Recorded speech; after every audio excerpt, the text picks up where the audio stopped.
ಹುಬ್ಬಳ್ಳಿ ಧಾರವಾಡ ಪೊಲೀಸರ ಖಡಕ್ warning. 221 road ರೋಮಿಯೋಗೆ ಎಚ್ಚರಿಕೆ. ರೋಡ್ ರೋಮಿಯೋ ಹಾಗೂ ಮಹಿಳೆಯರೊಂದಿಗೆ ದುರ್ವರ್ತನೆ ತೋರಿದರೆ ಕಠಿಣ ಕ್ರಮ ಎಂದು ಹುಬ್ಬಳ್ಳಿ ಧಾರವಾಡ ಪೊಲೀಸರ ಖಡಕ್ ಎಚ್ಚರಿಕೆ ರವಾನೆ ಮಾಡಲಾಗಿದೆ. ಇನ್ನು ಪೊಲೀಸ್ ಕಮಿಷನರೇಟ್ ವ್ಯಾಪ್ತಿಯಲ್ಲಿ ಮಹಿಳೆಯರೊಂದಿಗೆ ದುರ್ವರ್ತನೆ ತೋರಿಸುವವರ ವಿರುದ್ಧ ಪೊಲೀಸರು ಗಂಭೀರ ಎಚ್ಚರಿಕೆಯನ್ನು ನೀಡಿದ್ದಾರೆ. ಪೊಲೀಸ್ ಕಮಿಷನರ್ ಎನ್ ಶಶಿಕುಮಾರ್ ಅವರ ಆದೇಶದ ಮೇರೆಗೆ ಪೋಕ್ಸೋ ಪ್ರಕರಣಗಳು ಹಾಗೂ ರೋಡ್ ರೋಮಿಯೋ ಕೇಸ್ಗಳಲ್ಲಿ ಹೆಸರು ಸಿಕ್ಕಿರುವ 221 ಮಂದಿಯನ್ನ ಠಾಣೆಗಳಿಗೆ ಕರೆಯಿಸಿ ಕಠಿಣ ಎಚ್ಚರಿಕೆ ನೀಡಲಾಗಿದೆ. ಆರೋಪಿಗಳಿಗೆ ಮತ್ತೆ ಇಂತಹ ಪ್ರಕರಣಗಳಲ್ಲಿ ಸಿಲುಕಬಾರದು. ಶಾಲೆ, ಕಾಲೇಜು, ಮಾರುಕಟ್ಟೆ ಪ್ರದೇಶಗಳಲ್ಲಿ ಮಹಿಳೆಯರೊಂದಿಗೆ ದುರ್ವರ್ತನೆ ನಡೆಸುತ್ತಿದ್ದರೆ ಕಟ್ಟುನಿಟ್ಟಿನ ಕ್ರಮ ಕೈಗೊಳ್ಳಲಾಗುವುದು.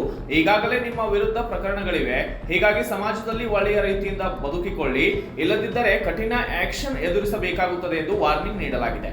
ಆಯಾ ಪೊಲೀಸ್ ಠಾಣೆಗಳ ಇನ್ಸ್ಪೆಕ್ಟರ್ಗಳ ನೇತೃತ್ವದಲ್ಲಿ ಈ ಎಚ್ಚರಿಕೆಯನ್ನು ನೀಡಲಾಗಿದ್ದು, ಧಾರವಾಡ ನಗರ, ಹಳೆ ಹುಬ್ಬಳ್ಳಿ, ಕಸಬಾ ಠಾಣೆ ವ್ಯಾಪ್ತಿಯ ಎಲ್ಲ ಆರೋಪಿಗಳಿಗೆ ತೀವ್ರ ಸೂಚನೆಯನ್ನ ನೀಡಲಾಗಿದೆ. Bureau report, Kannada Janashree news, Hubballi.